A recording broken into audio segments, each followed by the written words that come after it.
ಗುರುಜಿ, ನಾವಂತೂ ಬಹಳನೇ ಕಾತರರಾಗಿ ಕಾಯ್ತಾ ಇದೀವಿ. ಯಾಕಂದ್ರೆ ಎಲ್ರಿಗೂ ಗೊತ್ತಿದೆ, ಎಲ್ಲರಲ್ಲೂ ಒಂದೊಂದು ಶಕ್ತಿ ಇರುತ್ತೆ. ಆದ್ರೆ ಶಕ್ತಿಯ ಅರಿವು ಮಾಡ್ಕೊಳ್ಳೋದೇ ಬಹಳ ಕಷ್ಟ. ಯಾರು ಮಾಡಿಸೋರು ಅಂತ ಅನ್ಕೋತಿದ್ವಿ.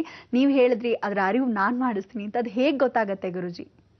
ಈಗ ಸಾಧಾರಣವಾಗಿ ಎಲ್ಲರಲ್ಲೂ ಒಂದು ಶಕ್ತಿ ಇರುತ್ತೆ ಅಂತ ಹೇಳಿದ್ದೀನಿ. ಕೆಲವರು ಹುಟ್ಟುತ್ತಾನೆ ಬರ್ತಕ್ಕಂಥ ಈ ಶಕ್ತಿಗೆ 9 ದಿವಸಗಳು ಕಳೆದ ನಂತರ, 90 ದಿವಸಗಳು ಕಳೆದ ನಂತರ, 9 ವಾರಗಳು ಕಳೆದ ನಂತರ, 9 ತಿಂಗಳು ಕಳೆದ ನಂತರ ಒಂದೊಬ್ಬರಿಗೆ ಅಭಿವೃದ್ಧಿ ಆಗ್ತಾ ಹೋಗುತ್ತೆ ಶಕ್ತಿ. ಕೆಲವರಿಗೆ ಸಣ್ಣದಾಗಿ ಮಚ್ಚೆ ಬರುತ್ತೆ, ಕೆಲವ್ರಿಗೆ 9ನೇ ದಿವಸಕ್ಕೆ ಆ ಶಕ್ತಿ ಪ್ರಾರಂಭ ಆಗೋಗುತ್ತೆ. ಅಂದರೆ ಮಚ್ಚೆ ಮುಖಾಂತರನೋ 6 ಬೆರಳುಗಳು, ನನ್ನ ಮಗು ನೋಡು 6 ಬೆರಳುಗಳು, ಕೂದಲು ನೋಡು ಎಷ್ಟುದ್ದ, ಅದೇನೋ ಗಂಟು ಕಟ್ತಾ ಇದೆಯಲ್ಲ ಅಂತ.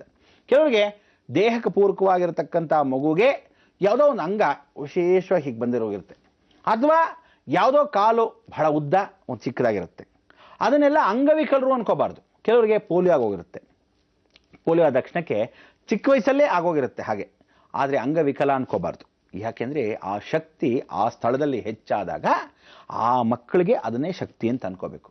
ಕೆಲವರಿಗೆ ಯಾವುದೋ ಚಿಕ್ಕ ವಯಸ್ಸಲ್ಲಿ ಬಾಲ್ಯದಲ್ಲಿ ಬೆರಳು ಮುರಿದು ಹೋಗುತ್ತೆ, ಅಥವಾ ಯಾವುದೋ ಒಂದು ವಿಶೇಷವಾಗಿ ತಲೆಯ ಭಾಗದಲ್ಲಿ ಏಟು ಬಿದ್ದು ಹೋಗುತ್ತೆ. ಆ ಏಟು ಶಾಶ್ವತವಾಗಿ ನಿಂತು ಹೋಗುತ್ತೆ. ಇಂಥದ್ದು ಶಕ್ತಿ ಅಭಿವೃದ್ಧಿ ಆಗೋದು ಯಾವಾಗ ಅಂದರೆ ಕರೆಕ್ಟಾಗಿ 9 ತಿಂಗಳ ಒಳಗಡೆ. ಒಬ್ಬ ಮನುಷ್ಯ ಹುಟ್ಟಿದಾಗ 9 ತಿಂಗಳ ಒಳಭಾಗದಲ್ಲಿ, 9 ವಾರದ ಒಳಭಾಗದಲ್ಲಿ, ಅಥವಾ 9 ದಿನಗಳ ಒಳಭಾಗದಲ್ಲಿ ಇದು ನಡೆಯುತ್ತೆ. ಈ ಶಕ್ತಿ ಬಂದಾಗ ಅವನಿಗೆ ಆ ಶಕ್ತಿ ಅಭಿವೃದ್ಧಿ ಆಗ್ತಾ ಹೋಗುತ್ತೆ. ಇಲ್ಲಿ 9ನೇ ವಯಸ್ಸು ಒಳಗಡೆ ಕೆಲವರಿಗೆ ಜಾಸ್ತಿ, ಅಂದರೆ ಕೆಲವರು ಮಹಾ ವ್ಯಕ್ತಿಗಳಾಗ್ತಾರೆ ಅಂತ ಇಟ್ಕೊಳ್ಳೋಣ. ಅವರುಗಳೇ 9 ವರ್ಷದ ಒಳಗೆ, ಅಂದರೆ ಹುಡುಗನಿಗಾಗಲಿ ಹುಡುಗಿಗಾಗಲಿ 9 ವರ್ಷ ತುಂಬಷ್ಟರಲ್ಲಿ ಆ 9 ನವನಾಗಕ್ಕೆ ಅನುಗ್ರಹ ಆಗುತ್ತೆ. ಈ 9 ಗ್ರಹಗಳು ಏನಾಗುತ್ತೆ, 9 ಗ್ರಹಗಳು ಒಂದೊಂದಾಗಿ ಬರುತ್ತೆ ಅಂತ ಹೇಳಿದ್ನಲ್ಲ. ತಾಯಿ ಗರ್ಭದಲ್ಲಿದ್ದಾಗಲೇ ಒಂದೊಂದು ಗ್ರಹಗಳು ಅಭಿವೃದ್ಧಿ ಆಗ್ತಾ ಬಂದಾಗ ಈ ಶಕ್ತಿಗಳು ಬರುತ್ತೆ.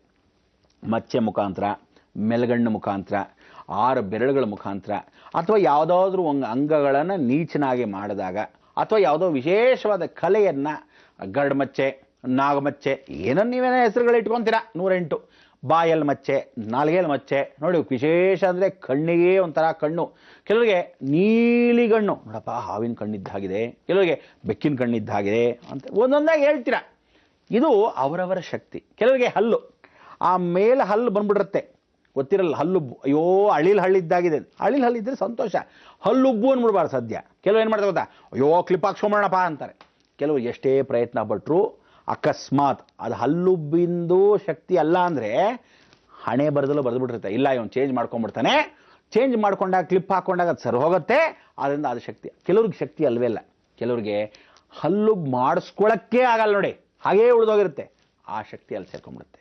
ಅಂದರೆ ಒಬ್ಬೊಬ್ಬರ ಶಕ್ತಿ ಯಾವತ್ತು ದೇಹದಲ್ಲಿ ಬರುತ್ತೋ ಅದು ನಶಿಸಿ ಹೋಗಲ್ಲ, ಯಾವತ್ತು ನಶಿಸಿ ಹೋಗಲ್ವೋ ಅದೇ ನಿಜವಾದ ಶಕ್ತಿ. ಬರೆದಿಟ್ಕೊಂಬಿಡಿ. ಅದು ಯಾವ ಕಾಲಕ್ಕೂ ತಲೆ ಕೂದಲಿಂದ ಹಿಡಿದು ಕಾಲು ಬೆರಳುವರೆಗೂ ಪ್ರತಿಯೊಬ್ಬನಿಗೂ ಆಗತಕ್ಕಂಥ ವಿಧಿವಿಧಾನ ನಿಜ ಶಕ್ತಿ. ಅದನ್ನು ಆಕ್ಟಿವೇಶನ್ ಮಾಡ್ಕೋಬೇಕು ನೀವು. ಏನು ಅಂದರೆ ಆ ಮಚ್ಚೆನ ನೋಡ್ಕೊಂಡಾಗ ನೀವು ಯಾವತ್ತೂ ಕನ್ನಡಿ ಒಳಗೆ ನೋಡ್ಕೋಬಾರ್ದು. ನೀವು ಆ ಮಚ್ಚೆನ ಕನ್ನಡಿಯಲ್ಲಿ ನೋಡ್ಕೊಳ್ಳೋದು ಅಥವಾ ಆ ಶಕ್ತಿನ ಕನ್ನಡಿಯಲ್ಲಿ ನೋಡ್ಕೊಳ್ಳೋದು ಮಾಡಬಾರ್ದು. ಅದಕ್ಕೆ ನೀವೇನು ಮಾಡಬೇಕು, ದರ್ಪಣಂ ಪೂಜೆಯಾಮಿ ಅಂತ ಹೇಳ್ತೀವಿ.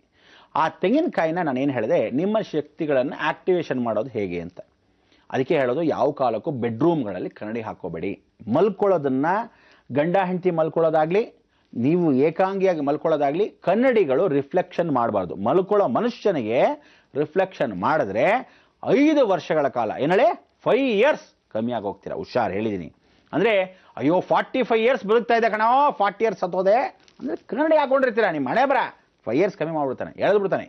ಯಾಕೆಂದರೆ ಕನ್ನಡಿ ದರ್ಪಣವನ್ನು ಮಲಗಿದ್ದಾಗ ಶವವಾಗಿರತಕ್ಕಂಥ ದೇಹ ರಾತ್ರಿ ಆತ್ಮ ಸಂಚಾರಕ್ಕೆ ಹೋದಾಗ ಹೆಣನ ರಿಫ್ಲೆಕ್ಟ್ ಮಾಡುತ್ತೆ.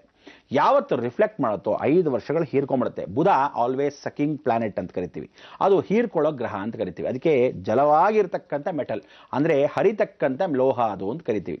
ಆ ಮರ್ಕ್ಯುರಿ ಅನ್ನೋ ಪಾದರಸ ದರ್ಪಣದ ಹಿಂಬದಿಯಲ್ಲಿರೋದ್ರಿಂದ ಭೂತ ಪ್ರೇತಗಳು ನಿಜವಾಗ್ಲೂ ಕಂಡು ಕಾಣದೇ ಇರತಕ್ಕಂಥ ಸರ್ವ ನಿಜವನ್ನು ತೋರಿಸ್ಕೊಡೋದೇ ದರ್ಪಣ. ಅದಕ್ಕೆ ಬೆಡ್ರೂಮಲ್ಲಿ ಗಂಡ ಹೆಂಡತಿ ಮಲ್ಕೊಳ್ಳೋದಾಗಲಿ, ಸ್ಪರ್ಶ ನಡೆಯೋದಾಗಲಿ, ಯಾವುದೇ ಕಾರಣಕ್ಕೂ ಅಸ್ಪೃಶ್ಯವಾಗಿರ್ತಕ್ಕಂಥ ದೃಶ್ಯಗಳನ್ನ ನೋಡೋದಾಗಲಿ ಮಾಡಬಾರ್ದು.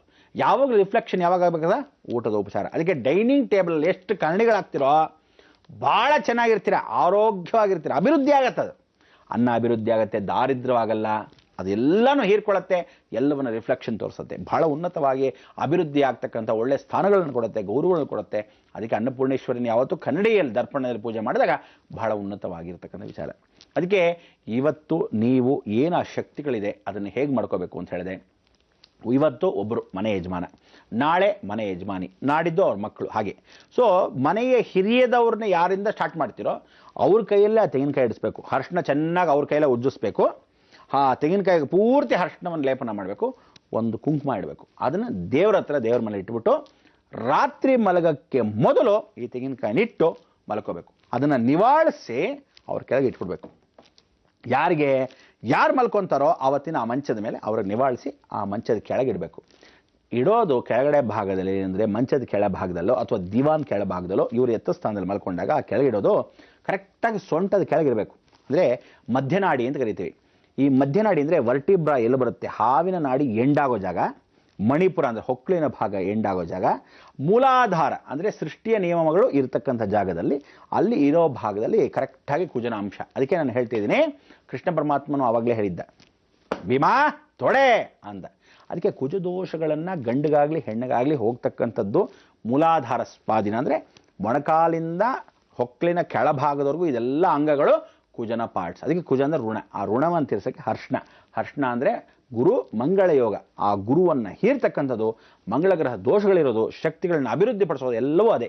ಆ ತೆಂಗಿನಕಾಯಿನ ಮಂಚದ ಕೆಳಗೆ ಇಡಬೇಕು. ಇಟ್ಟಾಗ ಆಕ್ಟಿವೇಶನ್ ಆಗಿರ್ತಕ್ಕಂಥದ್ದು ಏನು ಅನುಭವ ಆಗತ್ತೆ ಪ್ರತಿಯೊಬ್ಬರಿಗೂ ಆ ಅನುಭವಗಳನ್ನ ವಿಚಾರ ಮಾತಾಡೋದು. ಇದಕ್ಕೆ ಮಾತಾಡೋಕ್ಕೆ ನಮಗೂ ಸಮಯ ಬೇಕು. ನೀವು ಏನು ಮಾತಾಡ್ತೀರಾ ಅಂತ ಕಾಯ್ತಾ ಇರಬೇಕು. ನಾನು ಅದನ್ನು ಹೇಳಬೇಕು.